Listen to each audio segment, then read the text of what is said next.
So crackers ఒకసారి చూడండి. చెప్పండి ఎన్నోది చేరుతుందండి, చేతితో వెళ్తాం, చేతితో కింద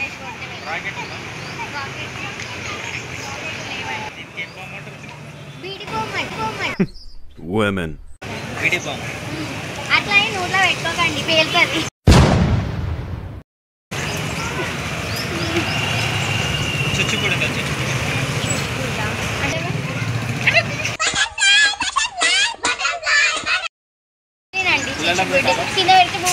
ఏంటి మమ్మీ ఎవడు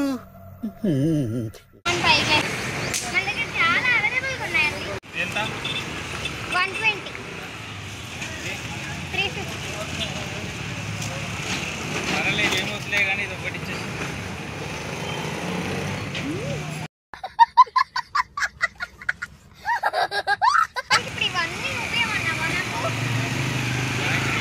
ఇట్టాడిదేదో అవుద్దని అన్నిసార్లు అడిగారు, ఎక్కడికి వెళ్తున్నావు అని.